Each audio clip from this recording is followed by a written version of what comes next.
tarde. Boa tarde a todos. Sejam bem-vindos. Obrigada por estarem aqui nessa tarde.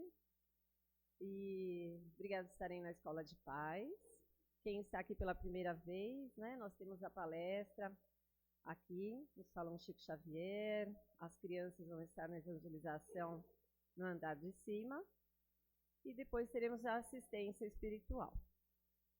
E hoje nós temos alguns recadinhos, né, que a gente costuma dar no começo.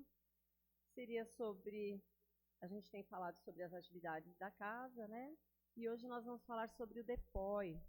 O DEPOI é assim, a equipe dos tarefeiros, os entrevistadores, que eles orientam e encaminham para os tratamentos, né. Então, se as famílias, seja vocês, algum adulto, até criança em casa, que não estiver se sentindo bem, não estiver dormindo bem ou com alguma aflição, seria bom chegar um pouquinho antes das palestras, uns minutos antes, e tirar o cartão, a senha, para passar, no caso, para tirar o cartão, né, com os entrevistadores.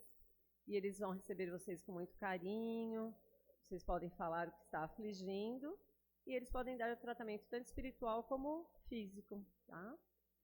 E outro recado seria um agradecimento das próprias crianças da IAN pelo churrasco. Semana passada conseguimos vender todos os convites com a ajuda de vocês todos que frequentam a casa. E toda a renda vai ser destinada para as crianças, né? Que é o braço social aqui da Casa dos Céus. E eles agradecem muito. E o último recado seria para ser, através da Nota Fiscal Paulista, as pessoas podem ser um doador automático, né? Sem pôr a mão no bolso. Vocês podem cadastrar pelo gov.br, o CPF de vocês, cadastrar a instituição que vocês querem que se destine, né? A parte do CPMF, né? A parte do dinheiro, né? E seriam esses os recados. E agora vamos desligando os celulares, nos concentrando, esquecendo um pouquinho as preocupações, para a nossa prece inicial. Que possamos agradecer ao Pai Maior, a Jesus e toda a espiritualidade, por termos chegado até aqui bem, em segurança. Agradecer por termos separado um tempinho para o nosso espírito, para o aprendizado esse que é o mais importante para o nosso desenvolvimento, a nossa evolução. E esse agora é o nosso momento de conexão com a espiritualidade maior, com Jesus, e que possamos ser gratos, muito gratos, por termos esse momento, esse local de oração, que nos recebe tão carinhosamente. Sejamos gratos por estar aqui e tanto que recebemos. Que possamos fazer nossas reflexões na palestra, reflexões boas das mensagens, refletir durante a semana, passar e compartilhar para todos que estão conosco em nossos lares, amigos e conhecidos. Que possamos sentir Jesus em nosso coração, que possamos sentir as boas energias do ambiente e que possamos levar conosco para a próxima semana. Que assim seja, graças a Deus. E hoje vamos ter Wagner Jubilato. Ele vai falar sobre o Evangelho no lar, como podemos levar o Evangelho para os nossos filhos. Muito obrigada.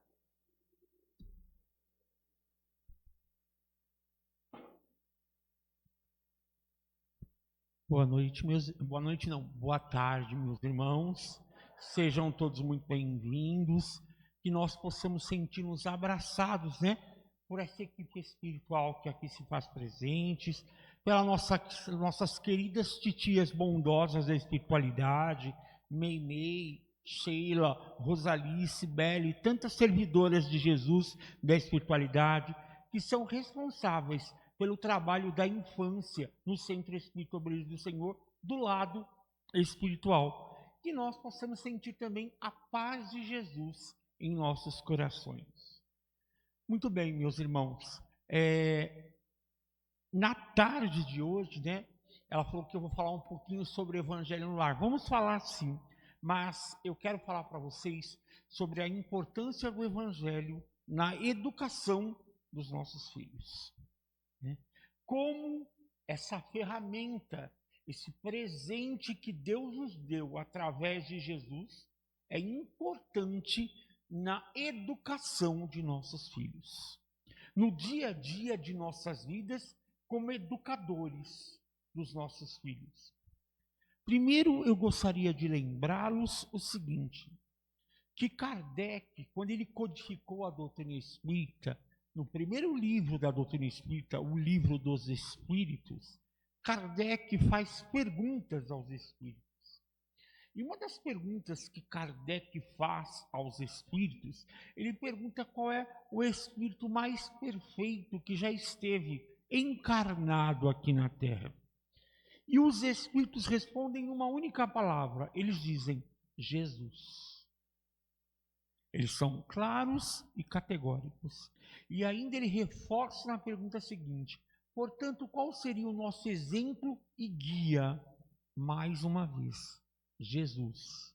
Importante, os espíritos dizem que Jesus encarnou na Terra. O que ele está querendo dizer? Que Jesus não reencarnou, ele só teve uma encarnação aqui na Terra.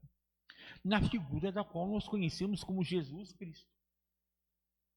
Jesus, quando esteve entre nós, o único título que ele se permitiu receber foi o título de mestre. Por quê? Qual era a sua missão aqui na Terra? Educar a todos nós.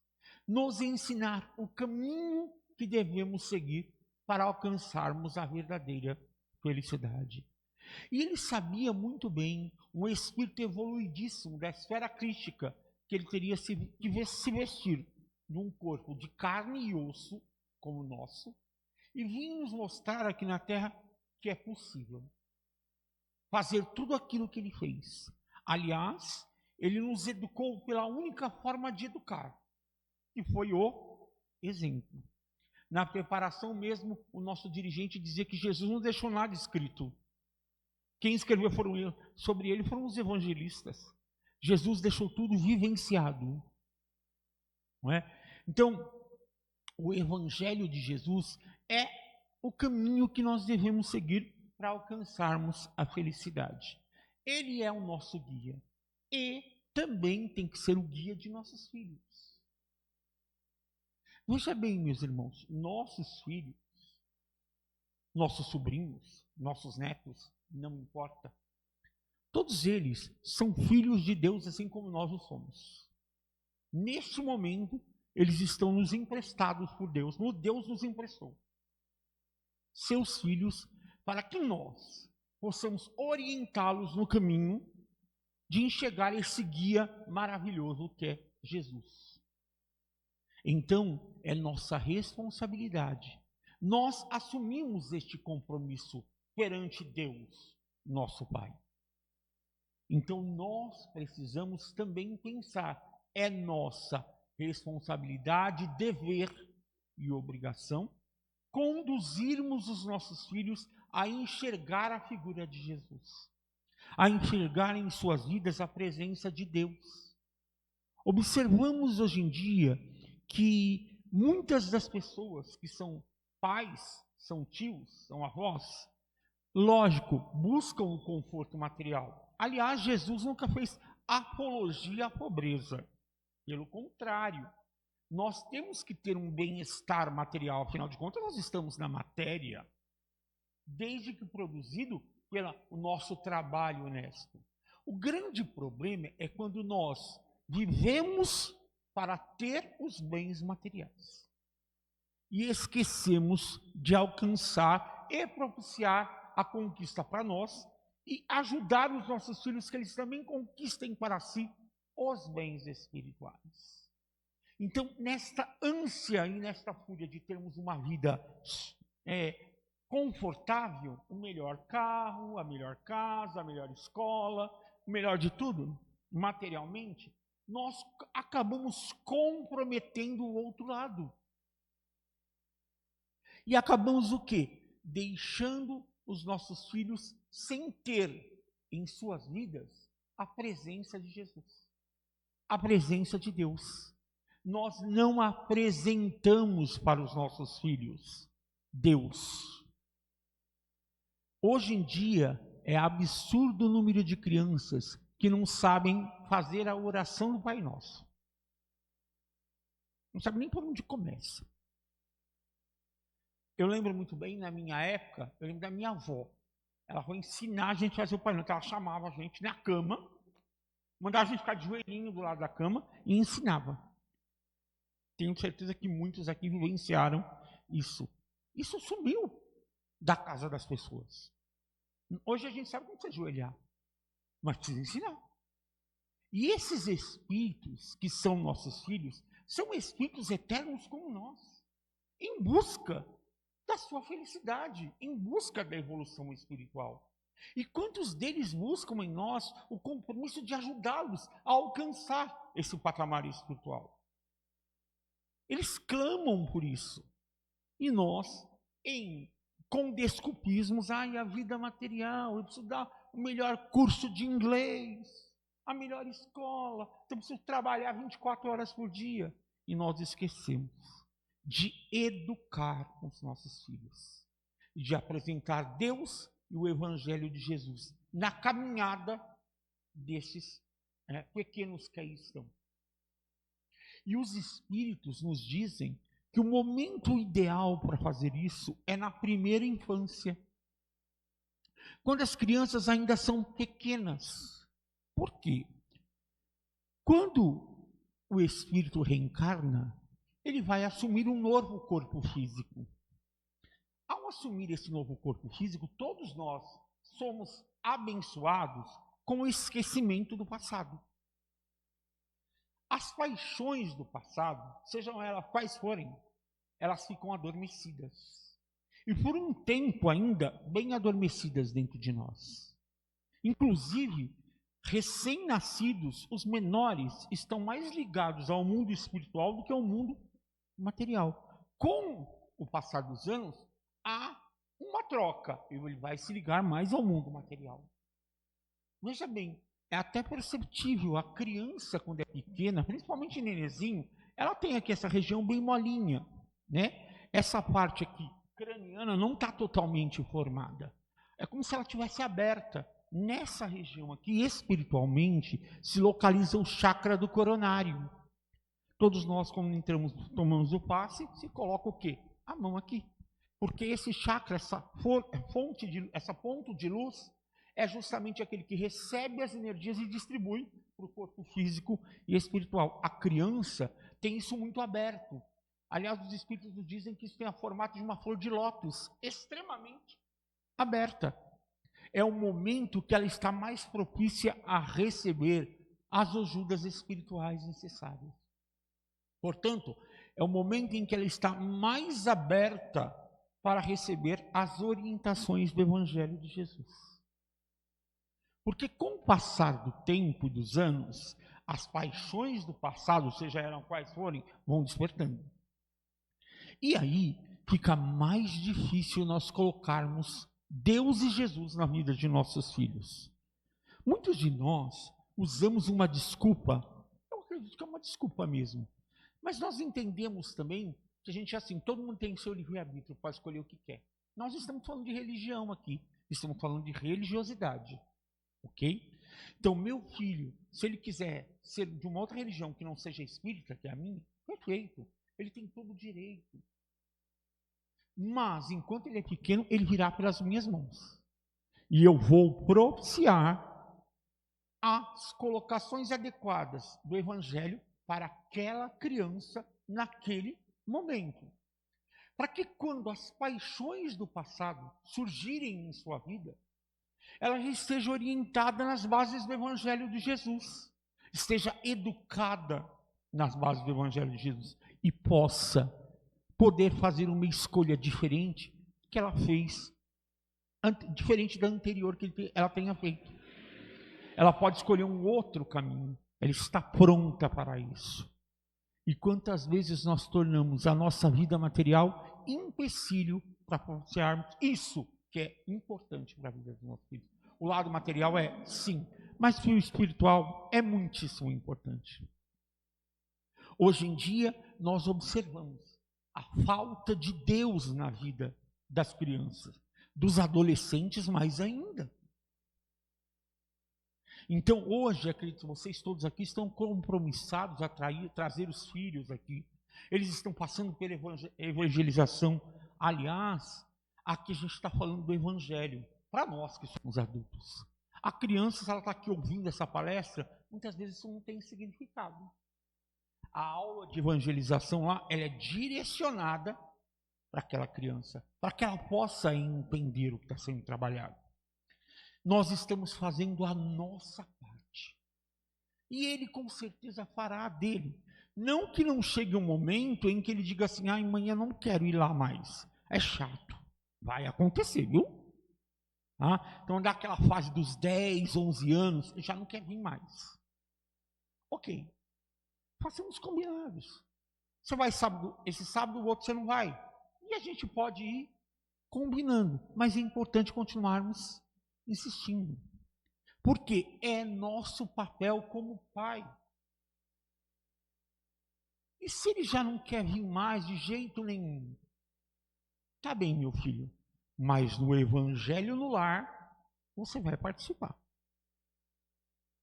Então eu faço o evangelho no lar.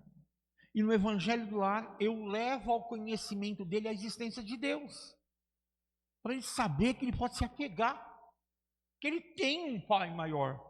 Que ele tem Jesus em que ele pode confiar nos momentos difíceis da sua vida. Aliás, eu estava falando do evangelho do lar. Meus irmãos, levanta a mão aqui para mim. Quem faz evangelho no lar? Que bom. Que bom. É assim, gente, fazer evangelho no lar também com criança pequena, não dá para fazer só com o evangelho, porque ela vai achar que não vai entrar por aqui e sair por ali.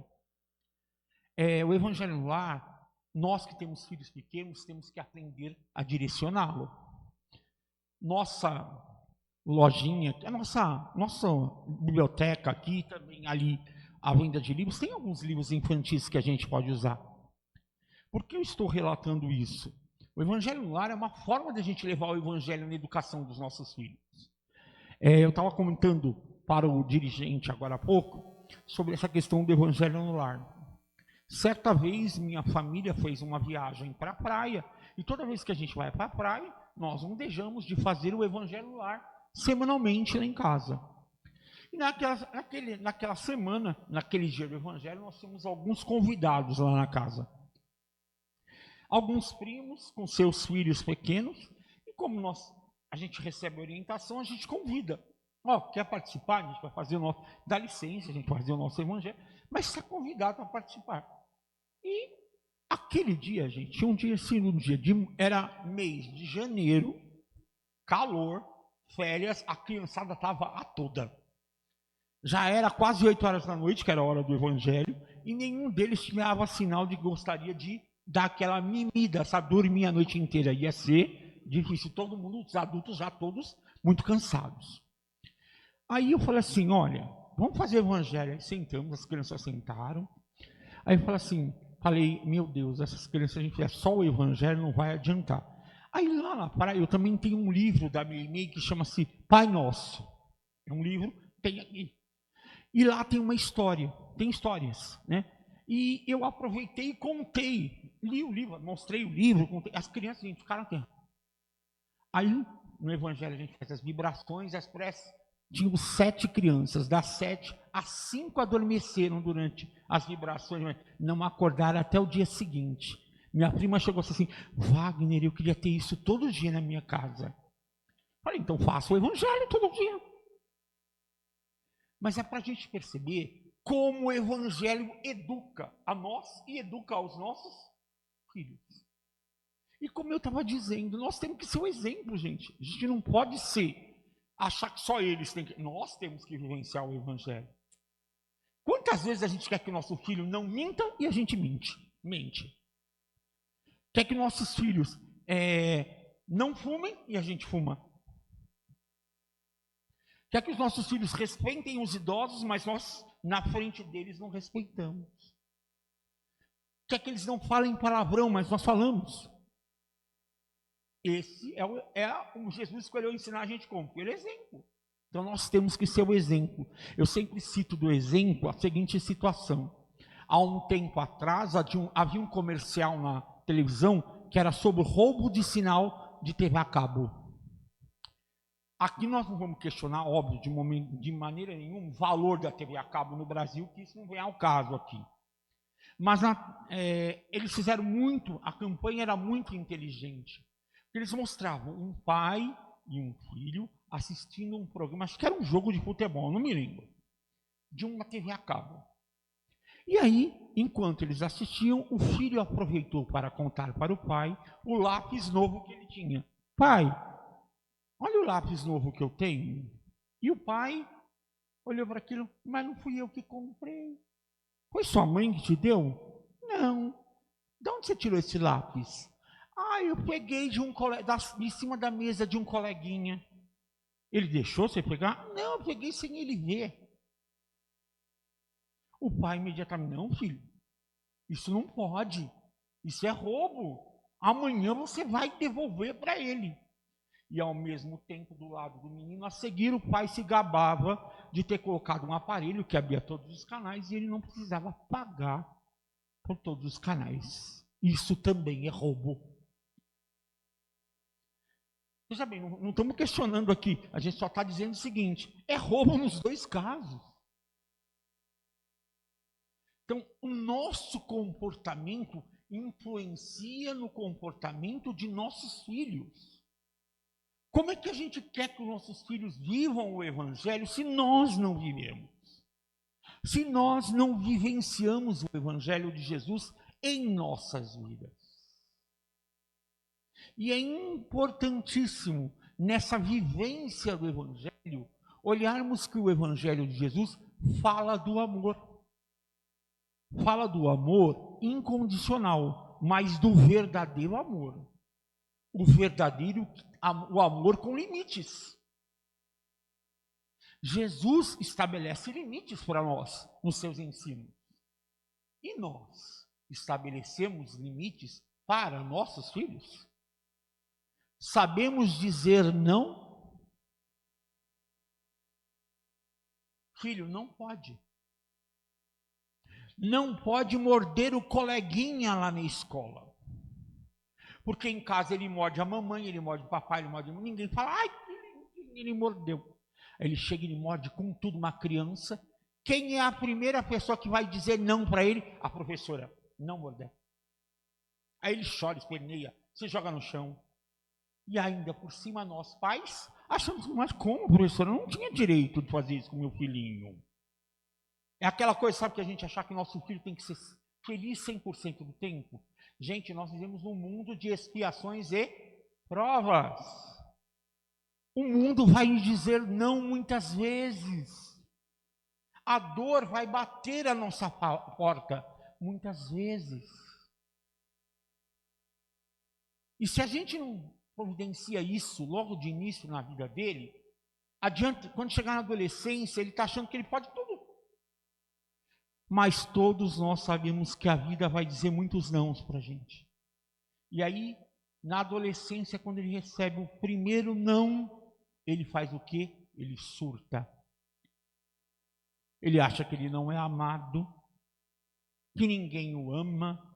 Pelo contrário, todos o amam quando estabelece limites. Então a gente não põe limites. Quantas vezes hoje eu tenho visto, na minha profissão, sou professor há 37 anos, né?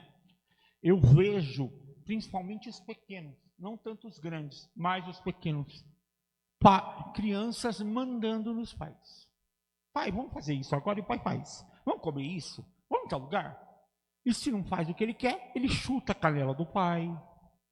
Eu já vi isso. Não uma vez, mas várias. Cadê o limite? Cadê o não? Isso, em prol de um amor, o Evangelho fala que a gente tem que amar. Espera aí. Temos. Mas o Evangelho também põe limites nesse amor, de como amar. Então a gente precisa pôr limites na vida de nossos filhos. Dizer até onde eles podem ir. E muitas vezes nós não fazemos. A educar, eu sempre falo, nós como professores, somos instrutores dos nossos filhos, dos nossos alunos. Educadores são os pais. É o pai que educa. O professor informa, leva conhecimento. Só que eu não sei o que a sociedade fez, que teve uma troca. Aí a família acha que tudo que ela faz está certo. E quando é estabelecido um não, se não diz aquilo que eu gosto, eu me magoo, me melindro, aí eu cobro. Acho, né? Então, o que acontece, gente? A gente observa situações de crianças que estão sozinhas neste mundo, com pai e mãe vivos. Absolutamente, e elas clamam. Desorientadas. Só para vocês imaginarem, eu chego para crianças hoje de 12, 13 anos, 7º, 8º ano, pergunto para eles assim, o que vocês querem ser quando crescer?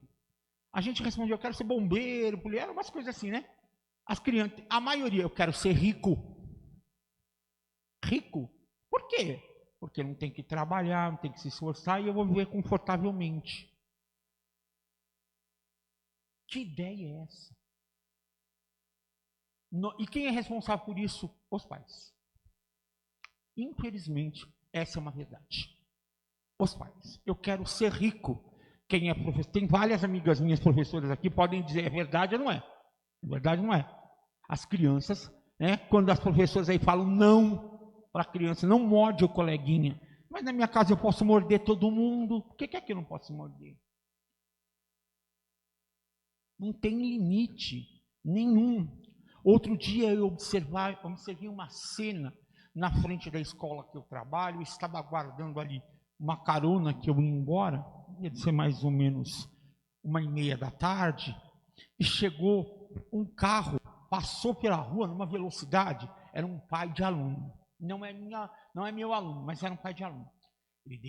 Ele parou na frente da escola, a filha desceu, aí ela tinha que entrar por uma outra portaria. A portaria estava fechada. Aí ela foi entrar numa determinada portaria que também estava fechada. O pai não teve dúvida. Ele saiu do carro, largou o carro aberto, ligado, desceu, bateu com tudo. Pum, pum. Ele falou, entra. A pessoa foi lá, abriu, em vez de falar, boa tarde, né?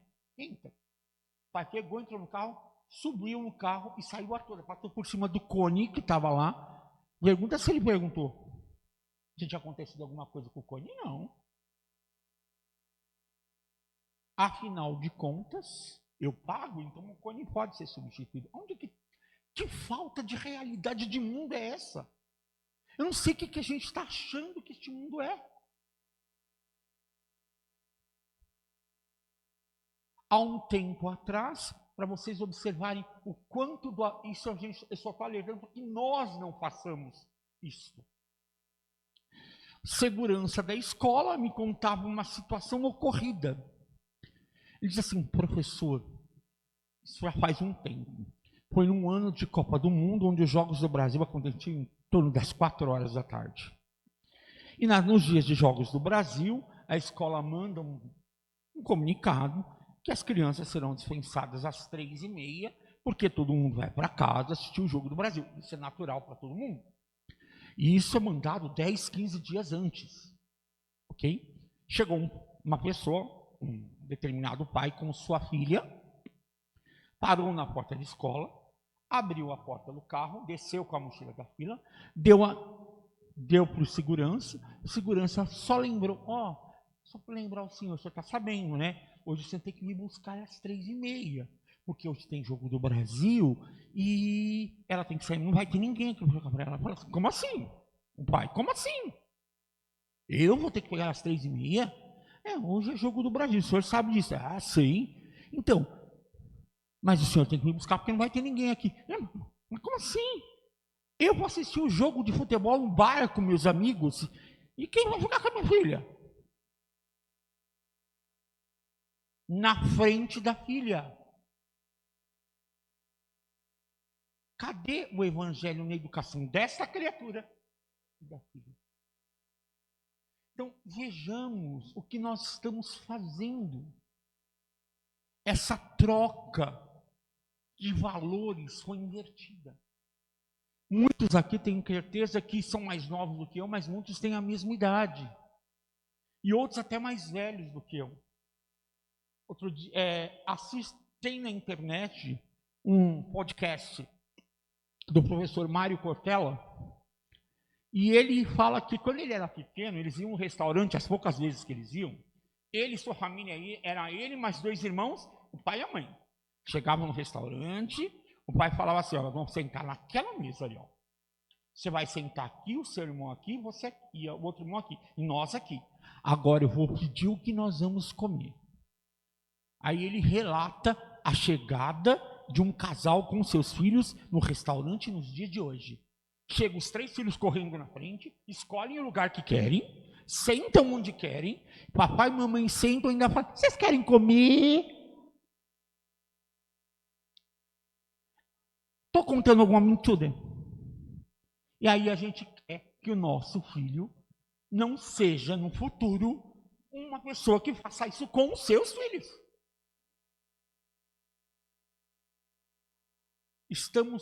A sociedade clama por limites. Nossos filhos clamam por o amor de nós, mas o amor que coloca regras, que coloca direcionamentos. Eu vou perguntar para as minhas amigas professoras ali, a Bárbara e a Eloá, só confirmem comigo, principalmente a Eloá, que é coordenadora. Hoje, antigamente, gente, a gente recebia lição de casa na sexta-feira, que era para entregar na segunda. Ok? Então eu tinha que fazer no sábado e no domingo. Experimenta mandar lição de casa para o final de semana hoje. É uma avalanche. É uma avalanche. Como assim? E o meu final de semana? E o que vai acontecer com o meu final de semana? Por favor. Algum de nós morreu para fazer lição de casa de sábado e de domingo? Ninguém. E aí, papai e mamãe acham que o filhinho não pode ter lição de casa de sábado e de domingo. Então, que nós pensemos na nossa atitude. Mas Wagner está falando para nós não precisamos ouvir isso que a gente sabe. Quem deveria ouvir? Mas quem deveria ouvir não está disposto a ouvir. Mas tem que estar. Porque senão o nosso mundo vai chegar aonde? E os adultos da relação pai e filho somos nós, não é o filho. Então precisamos, sim. O evangelho fala do amor. Tudo lá está falando do amor. Mas o amor com limites. O amor bem orientado. O amor sem dizer sim 100% do tempo. Sem achar que o meu filhinho tem que ser feliz de manhã, de tarde, de noite, todos os dias. Porque vocês acham que a gente vai ficar eternamente aqui, fazendo com que os nossos filhos sejam 100% felizes de manhã, de tarde, de noite. Mero engano. Eles precisam sofrer algumas consequências. Como todos nós. Como todos nós. E alguns jovens acham que a vida é isso aqui. É ganhar dinheiro. A vida é isso. Não tem mais nada. Vamos mudar isso. A gente precisa mudar. E essa é a proposta do Evangelho de Jesus. Mudarmos. Aceitarmos o convite de Jesus.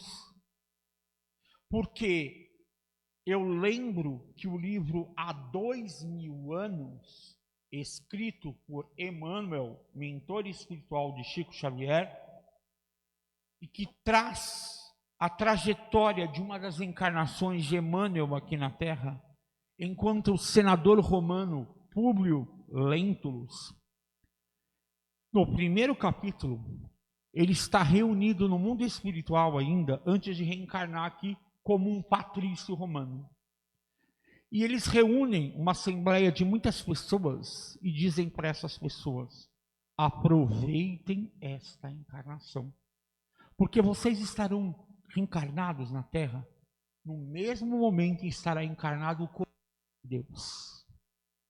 E vocês receberão diretamente o convite dele. E o que acontece?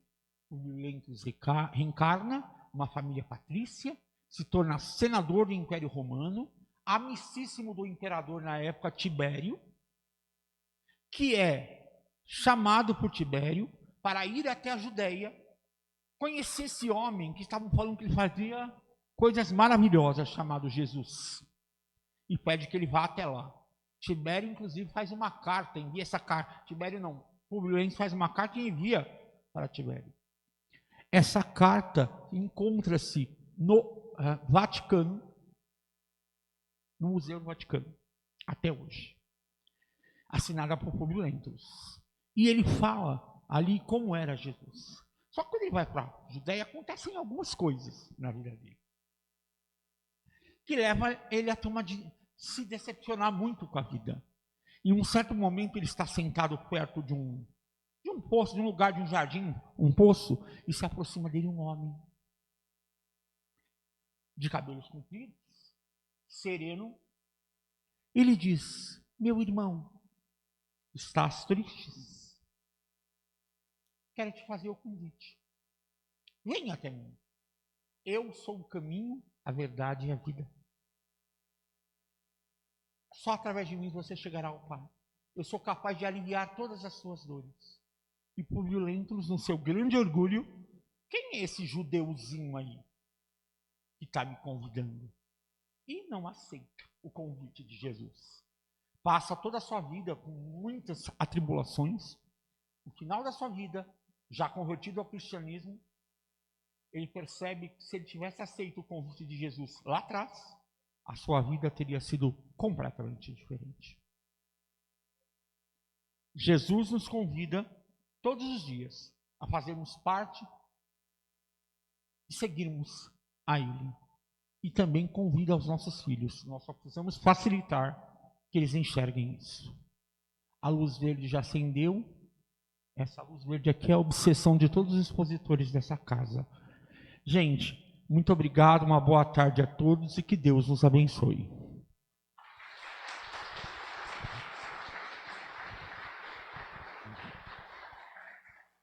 Muito obrigada, Wagner, pela palestra maravilhosa, muitas reflexões. E agora a equipe espiritual, a equipe de assistência espiritual vai nos deixar para os trabalhos. E nós vamos fazer a nossa vibração final. Vamos agora nos concentrando, fechando nossos olhos. Primeiramente, agradecendo ao Pai Maior por tudo que recebemos, a Jesus, por emitir tanta paz, tantas energias positivas nessa tarde, para nos banhar com tantas informações, com todo o seu amor. E, portanto, por tudo que recebemos, agora vamos vibrar.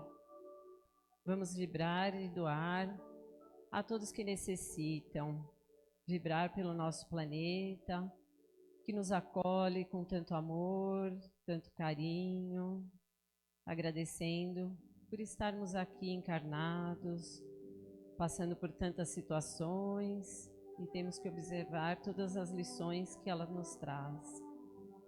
Agradecer e vibrar por todos aqueles que sofrem, aqueles países que estão em guerras, que eles possam encontrar a paz. Vibrar por todos os moradores de rua, que consigam as ajudas necessárias, que sintam vontade de melhorar e se entregar a Cristo.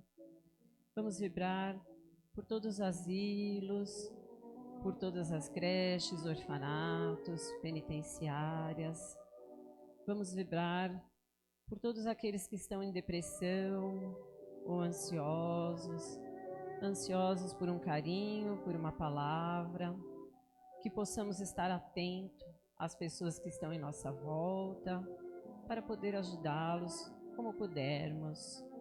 Vamos vibrar por todos, enfim, que precisam de ajuda, vibrar por todas as casas de oração, por essa nossa casa, os céus que nos acolhe tão bem, que nos abraça. Vamos vibrar por todos os nossos familiares, nossas famílias, nossos filhos, nossos amores.